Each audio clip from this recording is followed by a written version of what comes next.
Well, again, it is a tremendous blessing to be back here. You guys have done a lot of work since I've been here. Just raise your hand if you helped in the process at all.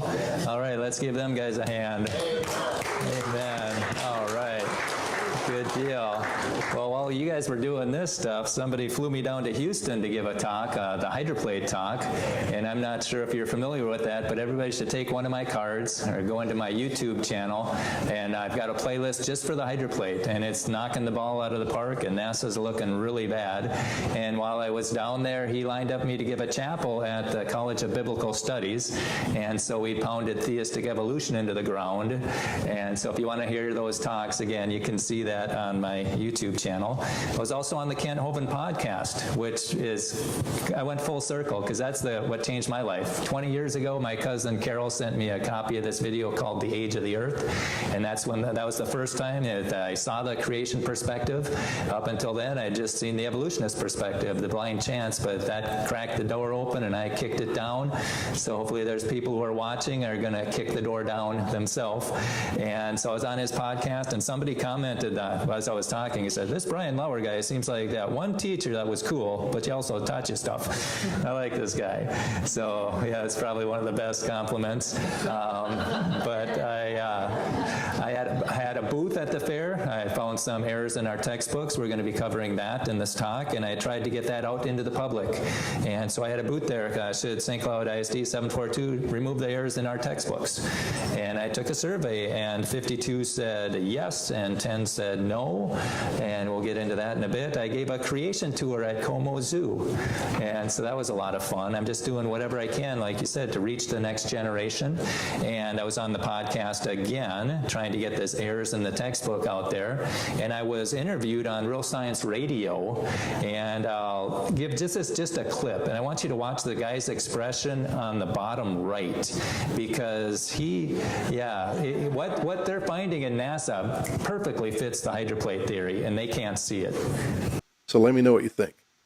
This is the most insane space news in a really long time. This asteroid, called Bennu, is 63 million kilometers away. That's 160 times farther than the moon is. Over the last few years, this spacecraft called OSIRIS-REx traveled all the way there, touched its surface, grabbed a sample, and brought it all the way back to Earth. And what they found in that sample is insane. It's rich in carbon, nitrogen, and organic compounds, all of which are essential to life as we know it, but we've seen that before. The asteroid is also covered in a mineral called serpentine, which looks like this. And these samples look just like the type of rock that we find here in mid-ocean ridges. This is where the stuff from the mantle of the Earth comes up and touches the water. It's underwater. Scientists think that this asteroid could be a chunk of an ancient small ocean world. This could be a piece of an old watery planet that's been traveling through space for billions of years, and we just took a sample of it. Wow. What do you think of that? Wow. Oh my goodness. She needs a raise for more Brown.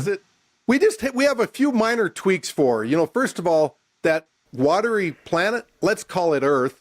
Oh, yeah. Kevin Lee likes to say. What everyone just saw on display was an example of a victim of the government schools, a victim of the deceptions and the errors that Brian has uncovered. That girl, to not even consider that this giant water planet is Earth, but that it's been traveling through space for millions of years, is because she has been victimized by exactly what Brian's been uncovering. And it's actually sad. It's sad to see, but it is instructive as to the work we have to do. Yeah, so there's errors out there, and we're going to be pointing them out. Bright news, we got a creation club started at St. Cloud State, and so I was so excited about that. And what I like to do when I go places is to start a creation club, because like I said in Sunday school, there's a battle between God's truth and Satan's lies in every area of life, and if we can get this creation battle settled, then I think a lot of those other issues will fall into place. And so you guys might even consider starting a creation club here. You could tune in to the Twin Cities these club meetings on a Tuesday night once a month or show movies. But at St. Cloud State, the club, I went down to Nebraska and I spoke. But when I was doing that, we had a club on campus promoting the creation message. And it's so exciting what they want to do. They want to have weekly meetings, monthly events, and a yearly debate. So we're going to, hopefully that happens. And then this is it. We got errors in our textbooks. Let's dive into that. And we need to define science. Let's see, Glenn Collins, and you can see this on our Twin Cities Creation Science Association YouTube. He was at Ohio State, and he asked there was in a room full of physicists, and he asked, what's the difference between science and science fiction? And they couldn't answer it, or nobody got up, nobody would answer that. So let's use the school's definition. Now, I had access to their online textbooks, because in middle school and high school, they didn't have textbooks, so I could see the videos that they were going to be shown, or they could be shown.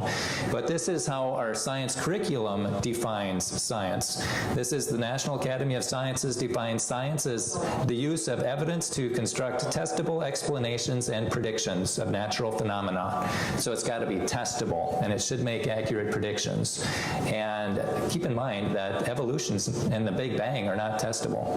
Yeah, you got big dogs and little dogs, adapting to their environment. That's just variation within a kind. But that's not molecules to man. That's not fish to fisherman. That type of evolution is not observable. It's not testable. Therefore, it's not science, and it shouldn't be in our science books. And what's evolution? This is from one of their videos.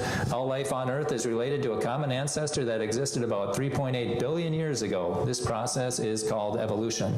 So when I talk science, that's testable. When I'm talking evolution, that's everything coming from a single living cell. And I like this page here. It says that we do not know exactly how or when the first forms of life developed. So they don't know. But they didn't tell the people who made the videos. And they really don't know. If somebody tries to tell you that they do know, just ask them if they got their $10 million yet. Because there's $10 million on the table if you can put together the first living cell. How do you get the DNA in there? And how do you make it replicate? If you can do that, you got $10 million. And that's still on the table, so nobody's done it. And this is from the science book at St. Cloud State. They're trying to explain how life began. It says somehow. Somehow, despite this harsh environment, living organisms appeared. Somehow is not a science word. And so they don't know how it happened. They don't know where it happened, but this is a video that it shows. Every representative of every known form on Earth evolved in the ocean. So they say that's it happened in the ocean. Well, that's not testable, so therefore it's not science. And then this section on water says if you trace the history of water back billions of years, you can't do that. That's not testable.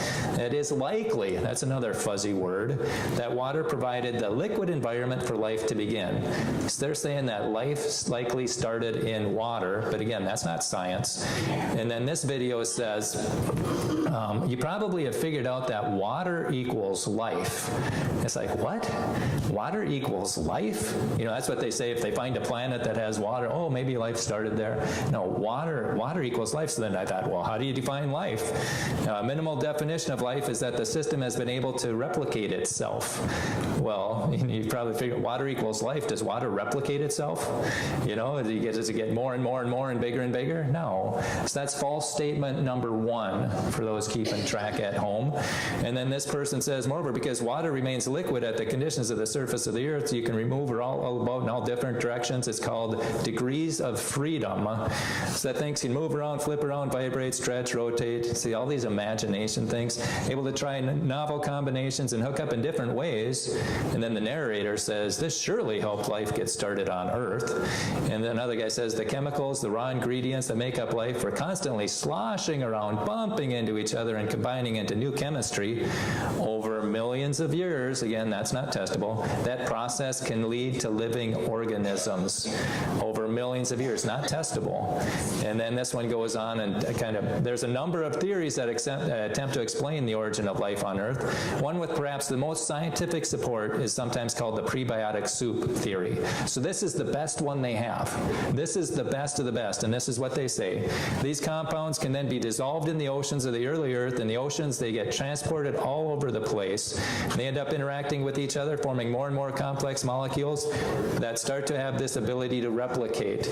So this is another imagination, and it's wrong according to Dr. Sarfati. You know, he's got a master's in chemistry, and he's also a chess master, can play 12 games blindfolded and win, so he's just brilliant. But this is what he has to say about water starting, or life starting in water. We're taught that chemical evolution started in the oceans, but you say that's the last place you'd expect to look. Why? Well, okay, to build up a big molecule called a polymer from many little molecules called monomers, for instance, proteins from amino acids and DNA or RNA from the nucleotide building blocks, every step of the way, every combination spits out a water molecule. They call that condensation. But if you already have water molecules dissolving these things, then the water would come back and actually break that bond apart. It's called hydrolysis. So if you try to do this in water, it's the hydrolysis, the breaking apart that would happen and not the forming. In fact, chemists who want to make proteins or DNA or RNA, they exclude water as much as they can. They even have water absorbing chemicals to draw out the water. So a primordial ocean is the last place I'd expect to find these polymers forming. Yeah, so it can't start in water.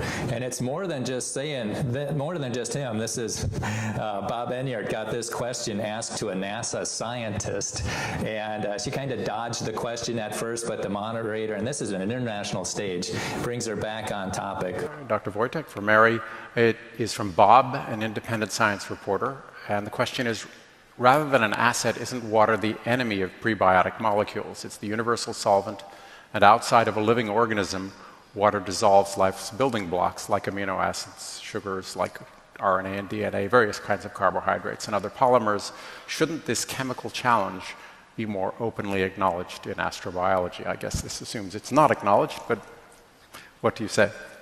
I think it's acknowledged.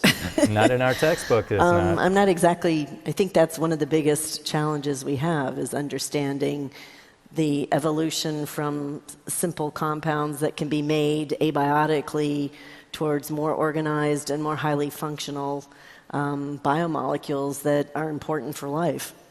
So I guess I don't understand. And so water is a challenge, how these molecules survive. Because of water? Sorry, Yes. I guess I didn't. Well, I think the question is, it posits that water is a challenge for prebiotic evolution, that because it attacks the various molecules involved. So in some of the prebiotic, this is something that people think about. Hydration and dehydration reactions are really important in prebiotic chemistry. And so postulating that life could evolve when there is no opportunity for an environmental separation to allow dehydration reactions actually is a problem, and people do address that. Not in the textbooks. And whether it's, you need a continent, which some people, life couldn't evolve until we had land, so we could get away from the water, or there's other ways to separate it. There can be phase separation with ice and water. There can be a variety of other ways that you can get dehydration reactions. And so I think that is very important and recognized. But not in the science class. They don't address that. And if you want to hear that whole thing, it's only about 2 minutes long. You can go into rsr.org, that stands for Real Science Radio, and search NASA/water. And she admits, she didn't want to admit it, but she did. She had to. She admits water is the problem for the origin of life. And yeah, we need water to live, but you can't get life to start in water. It's kind of like oxygen. We need oxygen to live, but yet oxygen will break apart those molecules too. And so it's a real conundrum for them. And so when they say that over millions of years that process can lead to living organisms, this is false statement number 2 in our online textbooks. And then you look at the history of life on Earth, another video, it says we're only 1.6% genetic difference between a chimpanzee and humans. And I couldn't believe that. That's been wrong for decades. This is a 2002, I believe. And And this is from PubMed. It's part of the NIH, where it said that the divergence is not 1.6%, it's 5%. And the difference between 1.6 and 5% is over 100 million base pairs. And so they concluded that the 98.5% of our DNA is probably an error. So their government's saying that 1.6%, that's wrong. And then nature, the fickle Y chromosome, that's the common chimp and human Y chromosomes are horrendously different from each other. Horrendously different. That's more than 1.6%. Well, how much different? I called into the radio station, a call-in show, and the guy said, well, how different are we? Well, this guy says, this is Dr. Tompkins. He's got a PhD in genetics from Clemson University, and you can see this in the AnswersResearchJournal.org. He says that only 69% of the chimpanzee X chromosome was similar to human, and only 43% of the Y chromosome. Yeah, that's horrendously different. It's like 57% different. And genome-wide, only 70% of the chimpanzee DNA was similar to human under the most optimal sequence slice conditions. So he's saying we're not 1.6%, we're 30% different. And so this is false statement number 3. And I saw this, I really couldn't believe this. We talked about this in Sunday school. Those are embryos on the left. They look all pretty similar, and it doesn't matter if you're a bird, a bunny, or a person. They look the same. They look real similar to Haeckel's false drawings, which we talked about earlier. But this is what the New Scientist says about that. And this was in 2015. How fudged embryo illustrations led to drawn-out lies. It's embarrassing but true. Some of the most influential drawings in the history of biology are wrong. Exaggerated to fit a thesis. It's wrong. And they still appear, and this is from 1997. They knew it was wrong. It still appear in reference books such as Gray's Anatomy. And it goes on to say, although Haeckel confessed to drawing from memory and was convicted of fraud at the University of Vienna, the drawings persist. That's the real mystery. Yeah, and they're still in our 2024 textbooks. You can see a copy of it on the table in the back. But this is what Dr. Wells has to say, and he's got a PhD in molecular and cell biology from UCal Berkeley. And I don't know if you've heard of UCal Berkeley, but it's not a Bible college, just in case. Yeah, and this is what he has to say. If you go back earlier in development, the different classes of vertebrates look even more different. According to Wells, Haeckel, and many modern textbooks, mislead students not just because of faked drawings, but because they leave out the earliest stages of embryonic development. What students are shown as the first stage of embryonic development is actually the mid-stage. And very few textbooks show those earliest stages, and yet that's the whole point. It's the earliest stages that are supposed to be the most similar, and they're not. Some textbooks actually use photographs of embryos, but they pick only that stage and those classes that happen to look most similar. And they omit the earlier stages, and they omit those classes that don't look similar. So that, to me, is picking the evidence very carefully to support the theory, and that's not good science. And they're not, yeah. And so this is not accurate, number 4. And then they showed this evolution of the eye video, and it says 400 million years of evolution has been conspiring against you. Evolution conspiring against you? This is a logical fallacy called reification. That's when they give human attributes to something that doesn't even exist. And what evolution? Well, what color is evolution? How big is it? It's just an idea. And yet it says it's been conspiring against you. And so why are our eyes an engineering nightmare? Now that's got an assumption in there. It should say are our eyes an engineering nightmare? They assume that they're a nightmare because the light goes through these cells and before it hits the photoreceptors. Herein lies the problem. Our retinas are backwards, and they have to go through those cells, and they say that's wrong. They say, and scientists haven't been able to come up with a working hypothesis as to why our retinas are set up backwards. And then it says, this means that nature invented the camera eye like twice. Nature invented? No, people invent.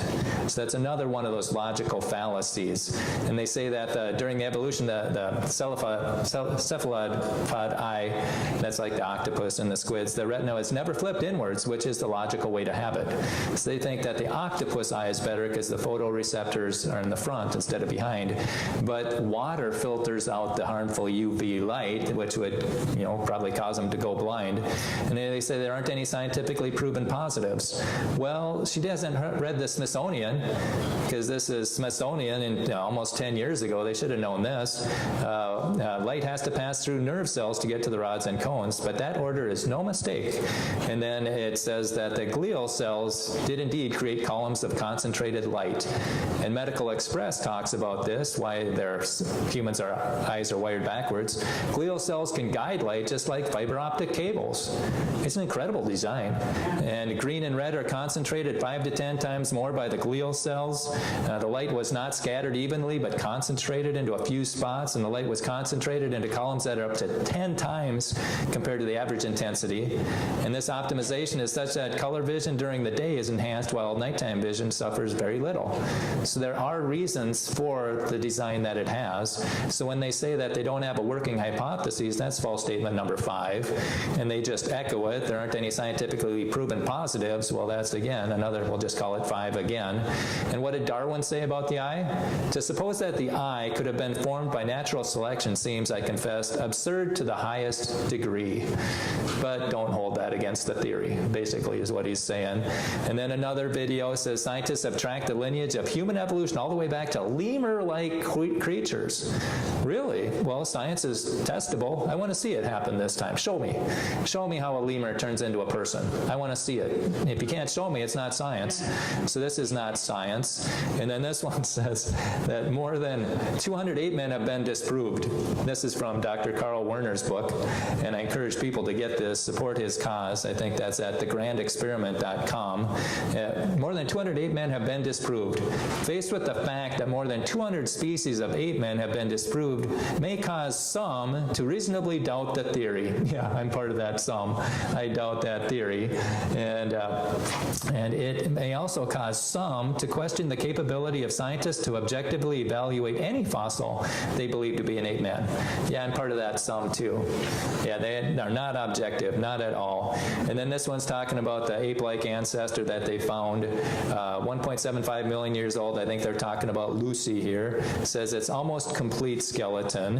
And this is a textbook from Cold Spring, Ricori.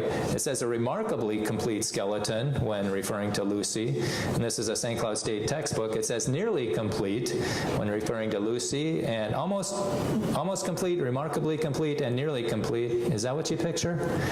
30 to 40%, it's nearly almost gone. It's a lot more missing than are there, but that's what it says. So this is false statement number 6. And then we showed you this video in Sunday school, how they switched it.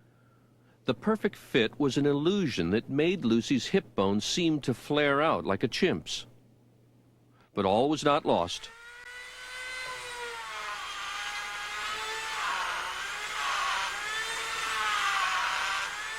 Lovejoy decided he could restore the pelvis to its natural shape.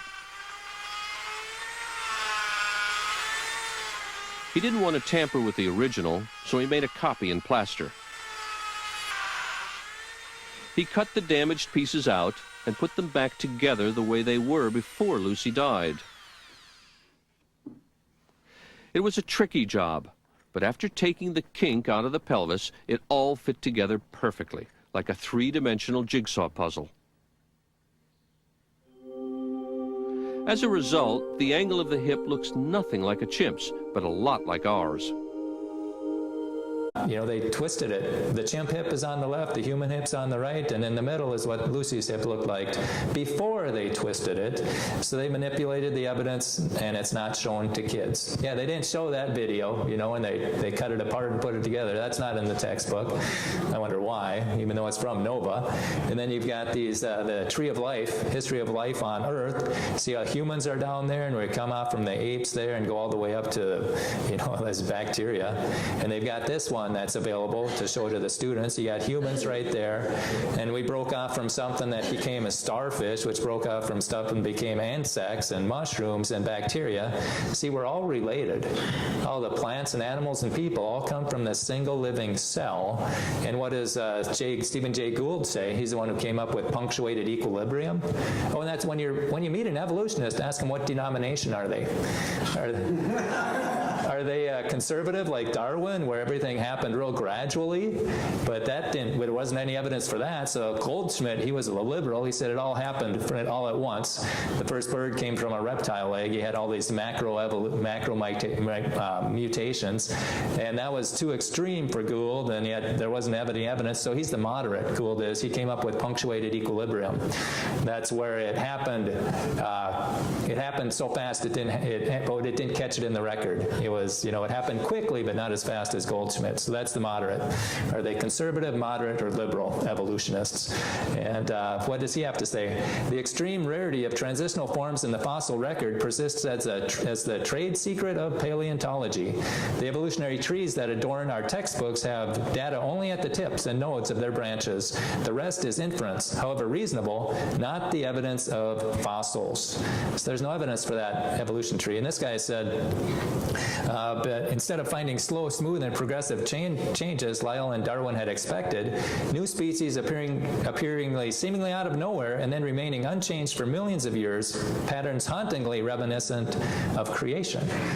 See, what they find in the fossil record are kinds of animals, just like the Bible says. Kinds. Everything produces after their kind. There's not this, everything comes from something else. That's not there at all. So then this is not accurate, number 7. Okay. We'll do questions at the end. Okay. All right, or at the table. Okay, and then it talks about, you'd think that the whale would be most closely related to the elephant, but this says the humpback whale is actually more closely related to the hippopotamus.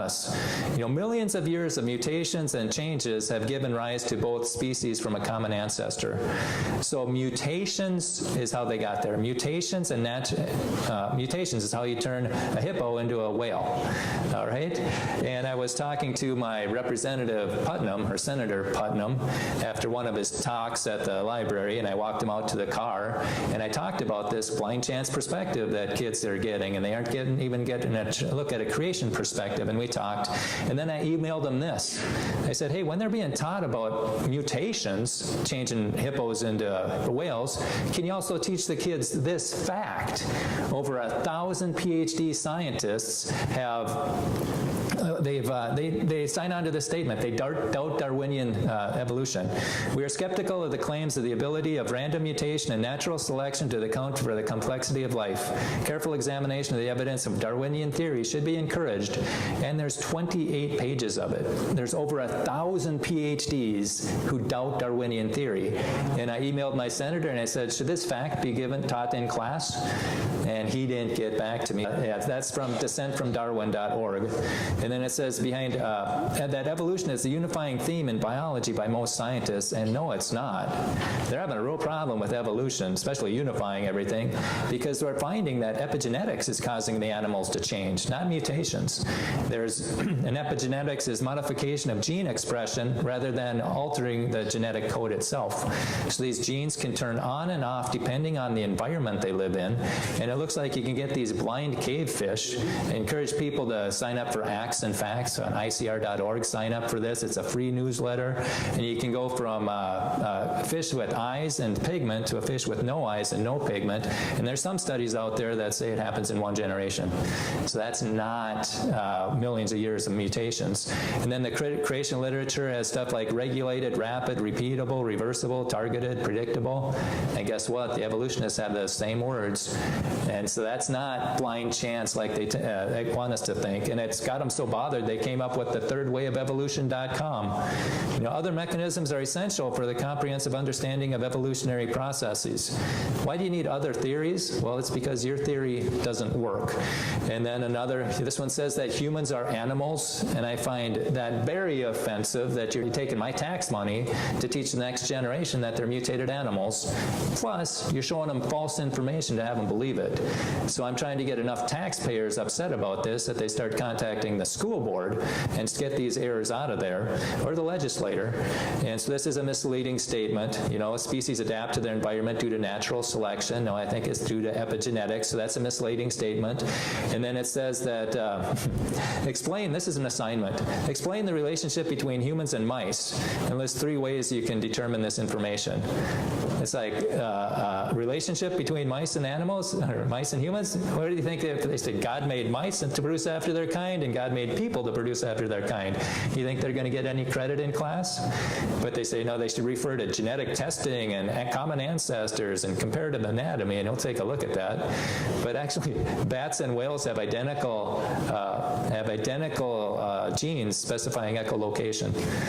The genes are identical. What's the common ancestor between a bat and a whale? No, I think it's a common designer, not a common ancestor. But they don't let them think of that. They imagine convergent evolution explains similarities between unrelated organisms. No, I say that points to a common, it's a common ancestor? No, it's a belief system. I would say it's a common designer. Same thing with the whale flippers in our hands. You know, they came from, evolved according to their specific functions. No, I'd say they were designed according to their specific functions. And this guy says the concept of homology, that's comparative analogy, and we just looked at, is the idea that evolution uses the same parts or the same building blocks to build different structures. Can evolution use and build? No, that's that logical fallacy that we looked at before. But if you replace that with a creator, yeah, a creator can use and build. So all this stuff points to intelligent design, but it's not being able to look at that. And this one basically says that they find these spurs, that's from a snake, and it's a vestigial organ, but it's actually used to make, or used in mating. And so Dr. Jerry Bergman, he wrote this article, those spurs are useful in climbing trees in their natural habitat or when hanging from branches, and then they only appear during courting and mating season. So they're not vestigial, there's a purpose for them. And, now let's talk about fossils. Okay, for a rock fossil to form, the body of the dead animal or plant must undergo fast, complete burial. So it's got to get buried rapidly for a fossil to form. Is that dead deer on the side of the road going to turn into a fossil? No, it's going to get scavenged, it's going to decompose. It's got to get buried rapidly. Therefore, any layer of sedimentary rock that has fossils in it was laid down rapidly. And that's the whole geologic column.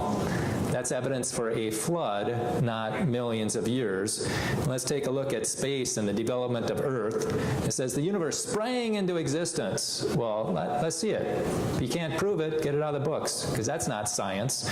And then it says that clouds of gas and dust from the Big Bang, gravity pulled the cooling material into piles, clumping it together into dense knots. As the pressure increased, so did the temperature of these knots, and the first stars were born. Again, that's a belief system.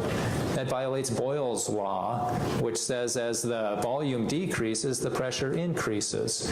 And when Gary Parker was learning about this in grad school, he asked the professor, he said, how can you have it, how does that happen? Because the gas pressure is 60 to 100,000 times stronger than gravity.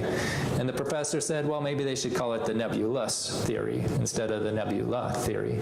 So it breaks a lot of laws of physics. And then this talks about planets, hot swirling disk, the Earth and the other planets in the solar system condensed from this matter orbiting the sun. Well, if that's the case, they should also spin the same way, but they don't. Venus goes backwards, and Uranus is on its side, and they have a hard time. They have this aggregation problem where they bang into each other, and they don't stick together. So there's a lot of problems in the scientific journals and Nature, but it's not in the textbooks. In the textbook, it just says this is how it happened, and the science journals say otherwise. Then the Earth's oldest rock was discovered in 2008 along the Hudson Bay. Well, NASA came out in 2019 and said the Earth's oldest rock was found on the moon, which is perfectly explained by the hydroplate theory. And so this is false statement number 9. And they also found sea plankton up there. I'll show you this clip.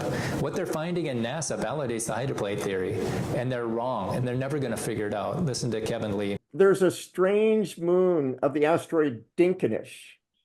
When the Lucy probe was here looking at Dinkinish, it saw this. Oh, another asteroid with a moon. And then it went a little bit further and took another angle at it. And it said, oh, it's an asteroid with a moon that is made up of two components that are contact binaries of the same size. Absolutely impossible, except for the hydroplate theory. Principal investigator for Lucy said in a statement, I would have never expected a system that looks like this. In particular, I don't understand why the two components of the satellite have similar sizes. This is going to be fun for the scientific community to figure out. No, it's not going to be fun. They're never going to figure it out unless they embrace the hydroplate theory premise of how they were sent up into space. Contact binary systems seem to be fairly common. Now there's, oh yeah, this is common to find contact binaries, which was impossible to them a few years ago until they keep finding them everywhere. But scientists hadn't seen one orbiting an asteroid prior to Dinkinish, and we never suspected anything so bizarre. Details of how this unusual moon formed remain mysterious, and it will remain mysterious until people embrace Dr. Brown's hydroplate theory. They'll never figure it out. Scientists were shocked in 1993 when for the first time they saw a moon orbiting an asteroid called Dactyl. They said it was impossible, and then they saw it. Galileo scientists correctly stated that it is virtually impossible, that the moon is a captured object, something created completely separately from light. It is impossible to catch a moon in the vacuum of space. Now, decades later, scientists have found that 17%, more than 245 asteroids have orbiting moons. And now a moon with the moon can only be explained by the hydroplate theory. And that's again on Twin Cities Creation Science Association. I encourage you to go and listen to all those. There's 3 or 4 more errors, but I'm going to skip to the end here. Yeah, should textbooks be accurate? This is from the fair, and the vast majority say yes. And so I pointed this out to the curriculum director in July. I said, hey, we got some errors in the textbooks. Can you contact the publisher so we can get them out before the school started? And she got back to me and she said, well, we're just teaching the Minnesota State Standards. And so I went through the standards, and you can do this I've done this on another talk, but I went through the standards and I asked her, well, what standard says that we're 1.6% different from chimpanzees? And she didn't get back to me. She didn't answer it, but the superintendent emailed me and said, we are in the process of reviewing your concern and our response with the publisher? No, with our district's law firm. What do you got to contact a lawyer for? Just contact the publisher. And so the superintendent and the curriculum director weren't going to do anything, so I went to the school board to see if they would, and this is what I said. I'm thankful for the opportunity to talk, and I'm here under the assumption that everybody would like accurate textbooks. Is there anybody, oh, you guys can. If there's anybody who opposes accurate textbooks, raise a hand, but I think we all have that in common. And so my question was going to be, if there were errors in the textbooks, what would you do? But you can't respond, and so I'm suggesting, would you contact the publisher? If the publisher had a video that said, hey, we're 1.6% different from a chimpanzee, and in 2002, PubMed said that was wrong, and that's part of the NIH. And in 2011, I think, or 10, it was Nature said that our Y chromosome is horrendously different. And then a PhD from Clemson who majored in genetics, he says, no, we're about 30% similar, or 30% different, not 1.6%. And so you could contact them and ask them if they would want to correct that. And also there was some video there that says if you got chemicals sloshing around for millions of years, it can start life, living organisms, and that goes against hydrolysis. Dr. Jonathan Safard, he explains how water breaks everything apart faster than it gets put together. And there was a NASA scientist that also reconfirmed that.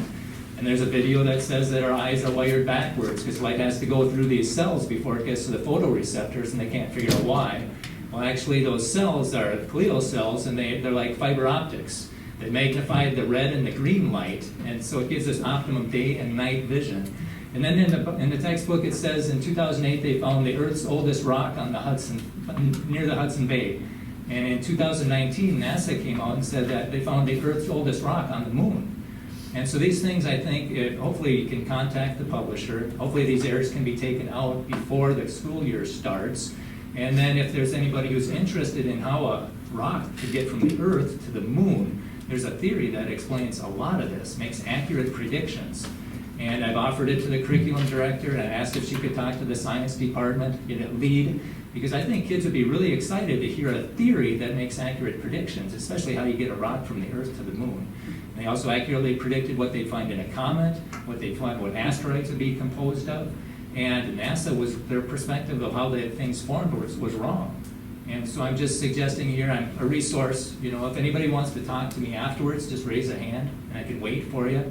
Because I want what you guys want. I want the kids to get the best information, the most up-to-date information, and clearly there's things in our textbooks that are not accurate, and I'm just suggesting that you contact the publisher and let them know, or actually ask them, what are you basing this information on, and is it more current than what's being presented? And so I think we could get the accurate information, because if it's in the curriculum, the teacher might use it and think it's accurate. And so I think the best thing, and we don't even have to rip up the textbooks. I mean, it's just the middle school and high school are online. You can just contact them and say, this is wrong, or could you support why you do it and show them why it looks like it's wrong? Could you just delete this video? Just take this video down, take that video down. It shouldn't be that hard, I would not think. And so that's pretty much what I have to say. Thank you. I might have gone long, but I appreciate the opportunity to voice this. And again, if there's anybody who wants more information, I'd be happy, so the kids can get the information that's accurate. Thank you. Yeah, it shouldn't be that hard. And I gave them my contact information. Nobody contacted me, so I emailed all the school board members and asked, was this discussed? Was there any action taken? And I got this back from one of them, and she said, basically that the superintendent said that the curriculum director was working on it with me. I emailed back, and it's like, well, if they were working on it with me, I wouldn't have had to come to the school board meeting. And so it didn't look like they were, and then she responded with this, over the past months, blah, blah, blah, but it's the same exact paragraph as another school board member.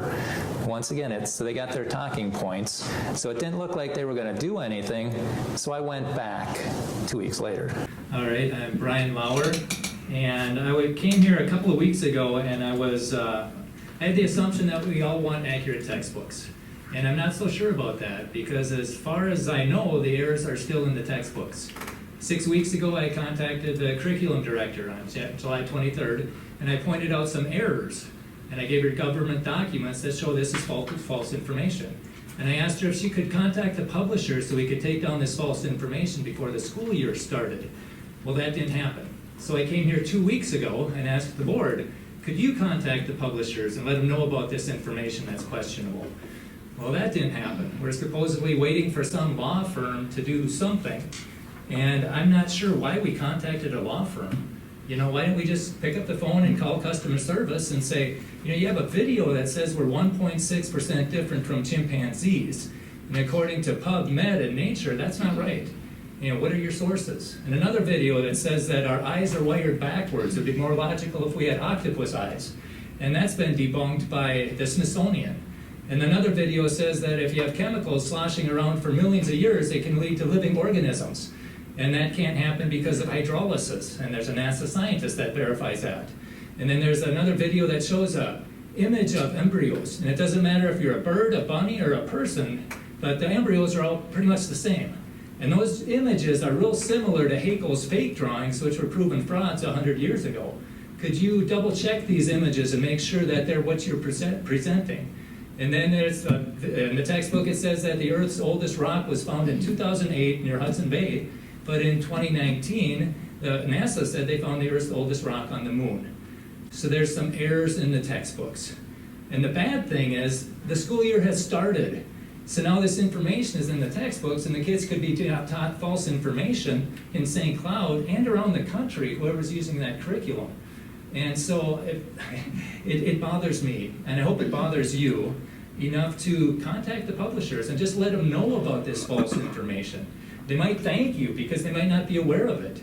And it's, I'll help you. I emailed every one of you. You should have my email address because I really want accurate information in the textbooks. And if it doesn't bother you, And you have no problem having false information in the textbooks, and you don't warn the parents or the teachers or the students until this false information is taken down. That's getting real close to knowingly lying to students. And I don't think that attitude should be tolerated. And I hope that's not, I'm assuming there's nobody in the room like that. And I hope there isn't anybody in the room like that. But if there is, that person should be reprimanded or voted out at the next election. So again, I think we need accurate textbooks, and I hope that you act on this. Thank you. Thank you. Yeah, I was hoping that there wasn't anybody in the room like that, but actually everybody in the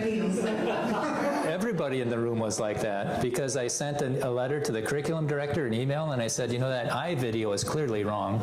Is that still up? And if it is, have you warned the teachers and the parents and the students that it's wrong? She didn't respond to me, but the superintendent did, and basically said they consider this issue resolved.